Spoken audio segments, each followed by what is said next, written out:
The bluff. The bluff is bottom line up front. Okay. Bottom line up front. We built a system that rewards pain. It's time to build one that rewards purpose.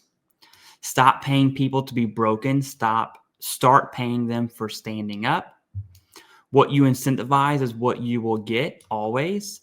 Incentivize service, empower strength, let veterans lead again. Okay. There has been a lot of talk about VA disability reform lately. Threads, debates, outrage. Everyone is pointing out what's broken, but no one is talking about how to actually fix it. So I haven't read this yet. I'm doing this live to give you my live reaction. It seems that he's going to give us a suggestion on how to fix it with all of his super high strategic policy experience. Let's see how that plays out. Let's be honest. What's being pushed right now is not reform. It's just a new set of problems wearing a different name. I don't know what is being pushed, and I don't think it's whatever is being pushed he's referring to. It's not a reform. So I have no idea what he's talking about here. Here's the truth. What you incentivize is what you will get always. Any system that rewards brokenness will produce more of it. That is not a cynicism. That is human nature. The reality you must first accept is you will never get Congress to vote for a plan that takes away payouts. You cannot sell that to districts. You can't get reelected on that. So arguing about cutting or removing benefits is a waste of oxygen. Hey, thumbs up so far. Okay. All this stuff I was a little worried about, but that kind of brings it home. What can we do though is reform it. Okay. Now I take away my thumbs up. All right. We're back on middle ground. We can reshape what we reward and rebuild what it means to serve. Right now, the system doesn't reward strength. It rewards suffering. Okay.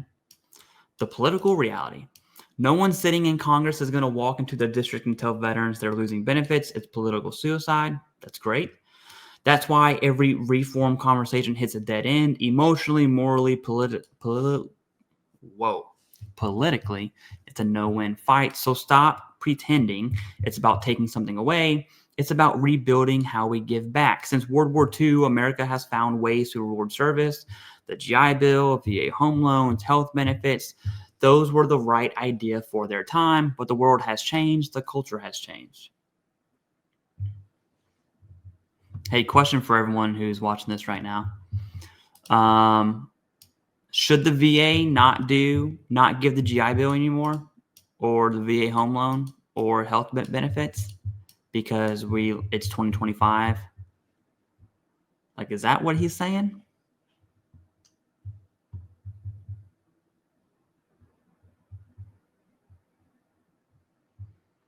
We are living in an era where we can track every record, every injury, every piece of data in real time, yet we're still using 1940s model built on paper files and pain points. The opportunity is right in front of us to get this right. The real problem. Incentives drive behavior, period. I see it in every organization I've ever been a part of, the military, the fire service, the private sector. When there's a path to earn more money, people take it, not because they are bad people, but because they have families to feed, bills to pay, and a life to live. Right now, the VA system pays more for being broken than for being strong. Are they supposed to compensate you for being healthy? Over time, that kills a culture. It turns a system built on sacrifice and service into one built on loopholes and dependency. It's the same problem we've seen in welfare programs for decades. It's not evil, just misaligned. We stopped asking what will make people stronger and started asking how can we give them more. The result? A culture that rewards pain over purpose and produces more pain than purpose. Once you attach income to injury, you trap people in their wounds. He's talking a lot around it. Say what you're meaning to say. Okay, I guess we'll get that in the coming paragraphs. Before you go against this, is he calling for reform? I don't know honestly, I'm not trying to be a harsh critic here. I just don't know what he's proposing. He wants to reward healthy veterans, not disabled veterans. Okay, well, I mean, what does that even mean? Some people read this and say, you don't join the military for money. That's why it's called service. They're right in principle, but let's live in reality for a second. Service doesn't mean poverty. Gratitude doesn't mean neglect. We have to stop confusing sacrifice with suffering. The idea that paying a veteran lifetime service stipend cheapens their service is nonsense. Okay, hey, we're back in good graces here. What cheapens it is pretending a one-time thank you in a broken system is enough. You cannot recruit the next generation using outdated promises. You can't tell a kid starting at $70,000 college debt that a benefit built for 1945 still matters. What good is a benefit if no one values it anymore? Relevant benefits for a new generation. The GI Bill was revolutionary after World War II, but it was built for a world that no longer exists. See, I'm confused. Are we talking about VA disability or are we talking about all the other VA benefits? This whole piece confuses me here. Originally, I thought it was strictly about VA disability.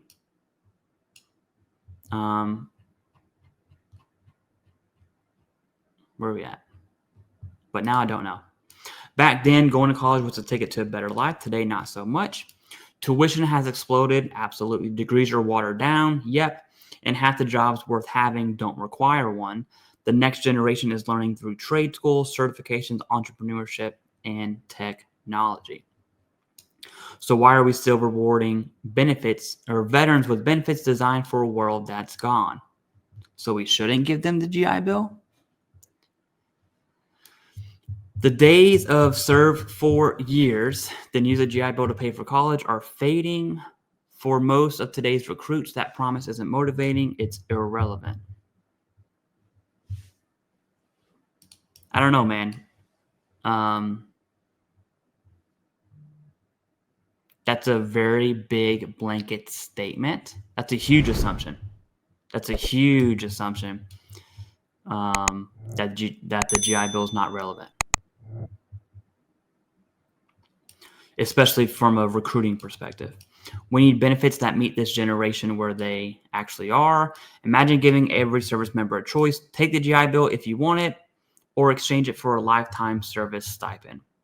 Maybe it's $200 a month for the rest of your life after 4 honorable years.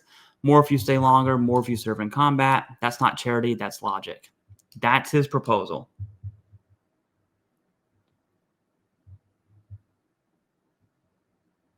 What?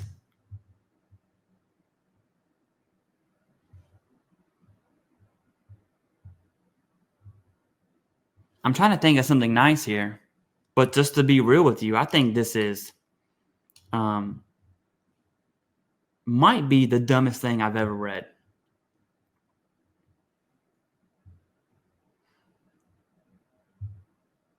And I'm not calling out Dakota Meyer, okay? I'm just saying when I read this proposal to take away the GI Bill is probably the dumbest. I can't even, it's stupid. It's what? Anyways, that's not charity, that's logic. Let's just keep on going. What you incentivize is what you get. If we reward honorable service with stability instead of disability, we'll attract stronger recruits, retain experienced leaders, and send better people back in our communities when they hang up the uniform. See, now we're back on, we go from GI Bill, we're back on disability again. So if the VA gives us stability, we don't need our disability compensation. You're still going to suffer. You just won't get paid for it.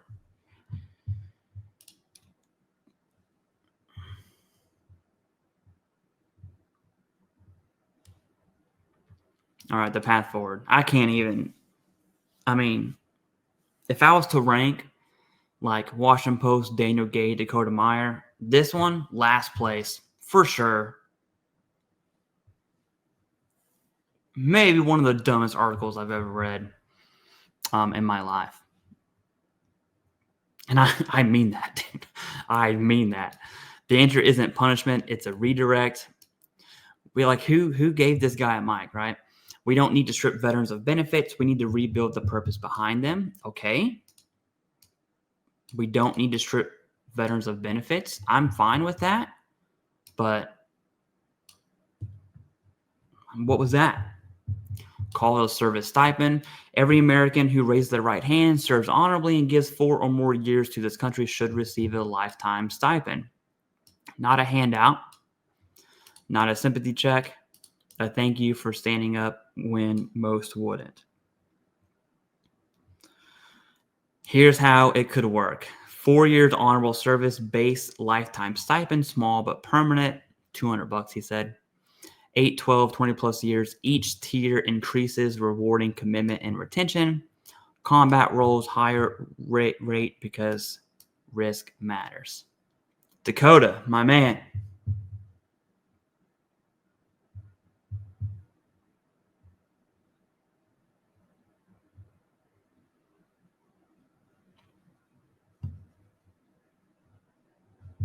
I don't even have words to describe how irrelevant, dumb, stupid, not thought out, like my 8-year-old daughter was like, this is like that level of plan.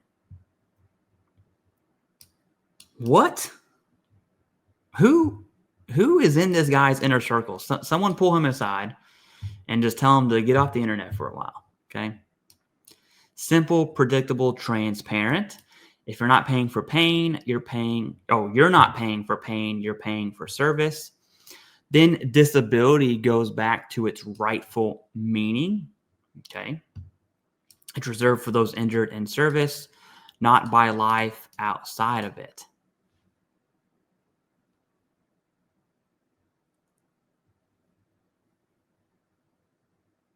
I don't know. Are we just commenting on things because he wants to be in the circle? If someone was blown up, shot, or hurt in training, that's a disability. Duh. No questions asked. Well, you still have to go through the service criteria or the evidentiary criteria for service connection. So there's many questions that are asked, but okay. If an injury happened off duty, that's not the taxpayer's bill to pay.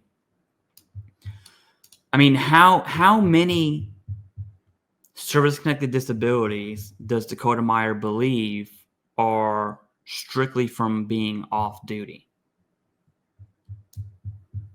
Right? In the grand scheme of the just under 6 million veterans who are service connected, meaning they have a VA disability rating at 0 to 100, how many of those does he believe are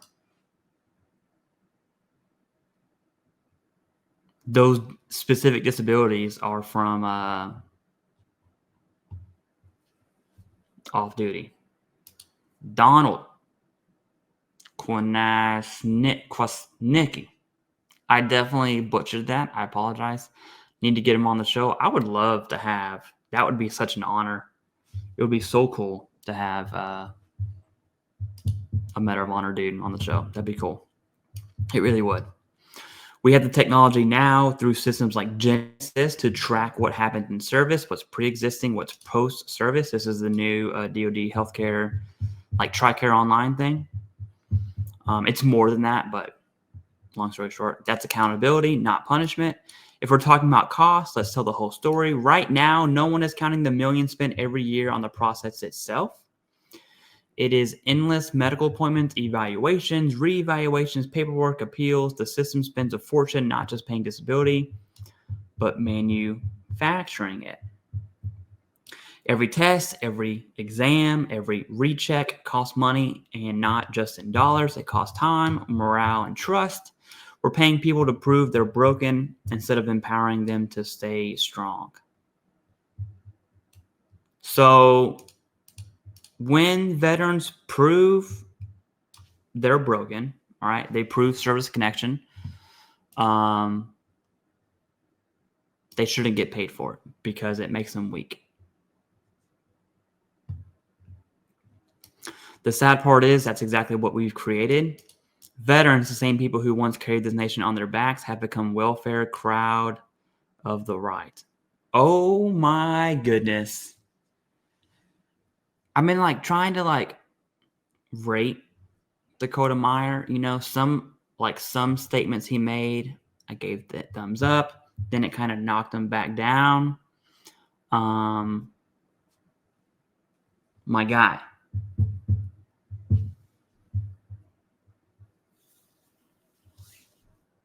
Wow.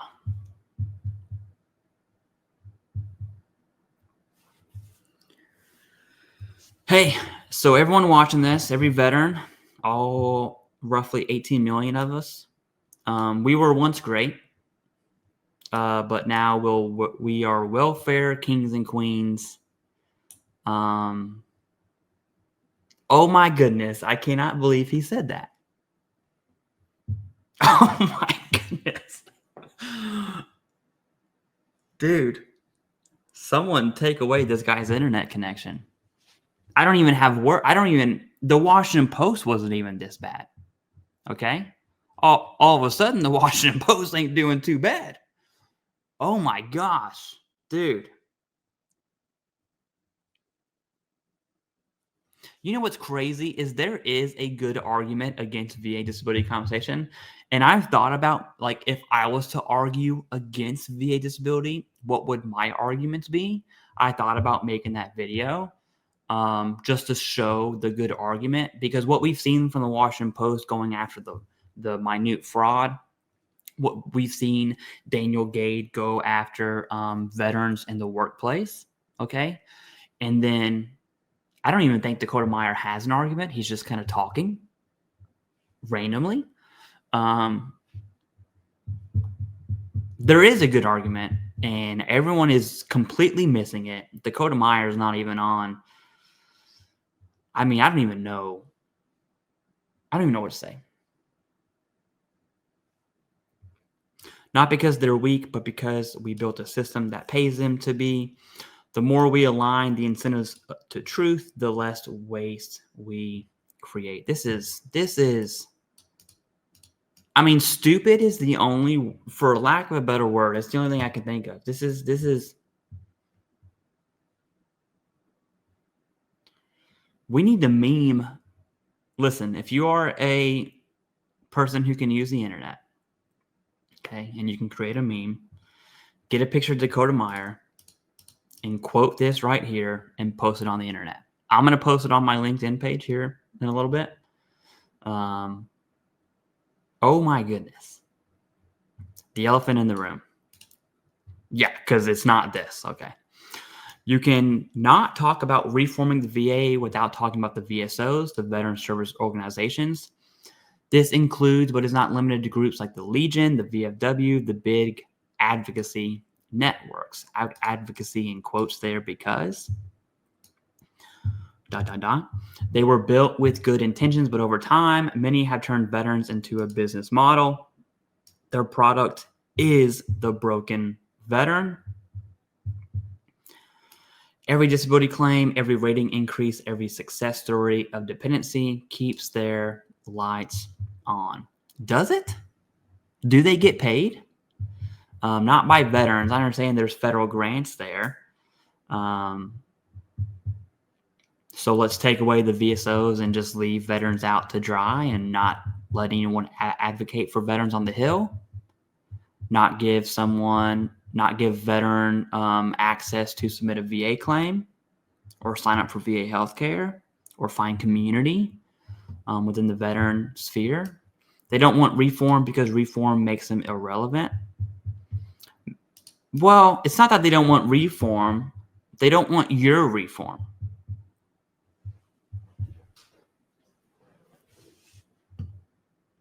This isn't even reform. This is, I mean, no one who matters will ever take this article serious.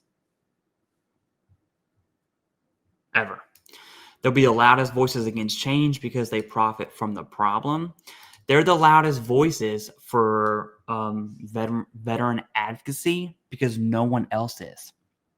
It's not that they're the loudest voices. They're the only veteran voice. That's it. Okay? That's it. Walk into one of their offices today and ask for help. Before they even know your story, they'll hand you a checklist to aim for 100% disability. No, they won't. No, they won't. This makes me want to take my phone and like secretly record, and walk into a VSO's office just to show everyone how bad the majority of VSOs suck when it comes to assisting veterans submitting for claims. Listen, there are good VSOs out there. If you're one of them, awesome to you. When I say VSO, I mean the accredited service officer. But the overwhelming majority of service officers are absolutely dog water.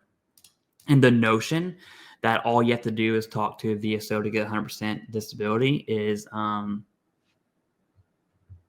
he clearly doesn't understand what he's talking about. He's just putting words on the internet. They know what to say, what boxes to check, what stories to tell. Oh, so now VSOs are encouraging fraud. Okay, that's a weird way. They play the system like a game because that's what it's become.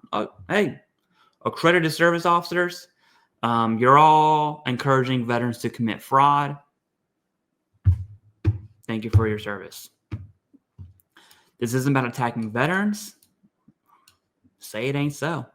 It's about exposing the perverse incentive that keeps them trapped. Right, because we are the welfare king and queens of the right. Because every veteran is a Republican. I don't even know how he even. I don't even know how he even came to that.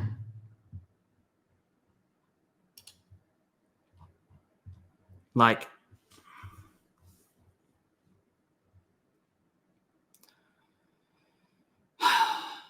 if we build a stipend model that rewards service and strength, these organizations either evolve or they die. Well, they're already dying, okay? Literally and figuratively. Maybe that's exactly what accountability looks like. No, it's not. That's not what accountability looks like at all.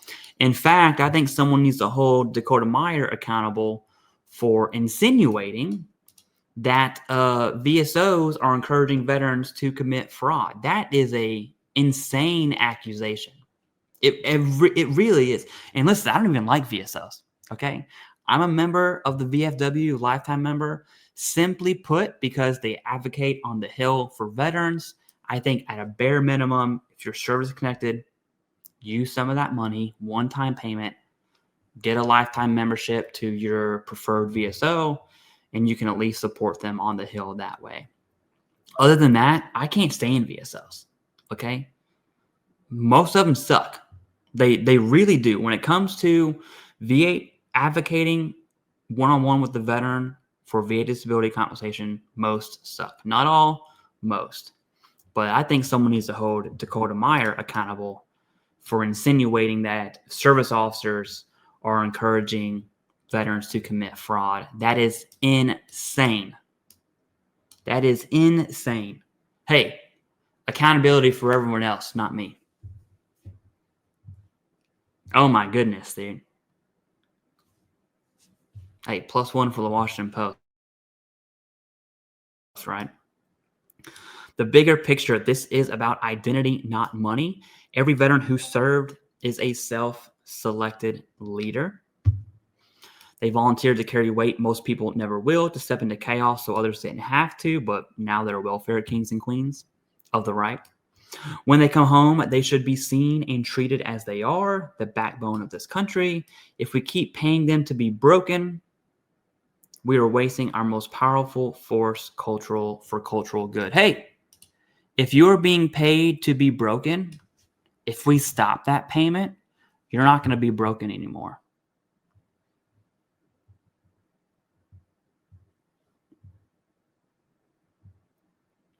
If we pay them to be strong, build families, businesses, and communities to lead, we rebuild the American spirit at the same time. I don't even know what that even means. What do you mean pay them to be strong? Give them a service stipend of $200. Meanwhile, they're 23 years old with IVDS in their spine and pronounced flat feet, and they have crippling anxiety. But hey, don't worry. Don't worry, brother. Here's your $200 service stipend. This isn't welfare, it's wisdom. I would not say that. A service stipend would tell every veteran you matter, not because you were hurt, but because you stood up.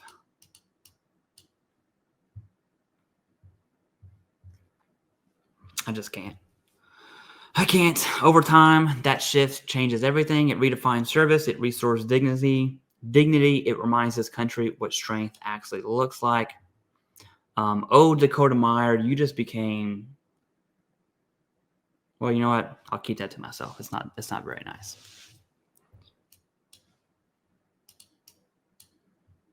Essays on accountability, guys.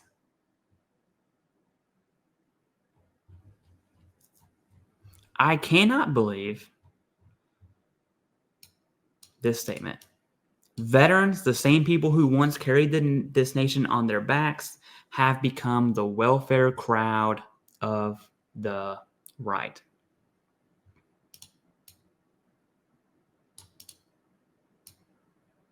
There's so many.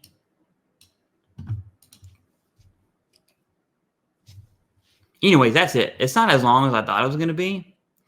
But I cannot believe that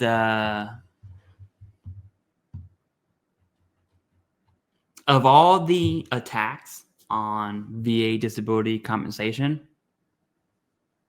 this is definitely an attack, but this is the dumbest one. Okay. Daniel Gade had some decent arguments on the veteran working sphere. Okay. I think he missed some big data points and painted a broad brushstroke over all veterans, which in the end, I think doesn't do him good. In the Washington Post, focused on 30 fraud cases and painted a big broad brushstroke over all veterans. So I don't think those are good arguments either. But this one, Dakota Meyer, I gotta be honest with you, this whole article is one of the dumbest things I've ever read. The proposals, dude, the proposal. Hold on. Don't worry, guys. I got it all figured out. Here is how you fix VA disability compensation. We're going to give you a small stipend. The longer you're in, the more of a stipend you're going to get. And if you're in combat, you get more. And hey, if you're not in combat, too bad, so sad. Stop being welfare of the right. Where's that? Where's that quote at?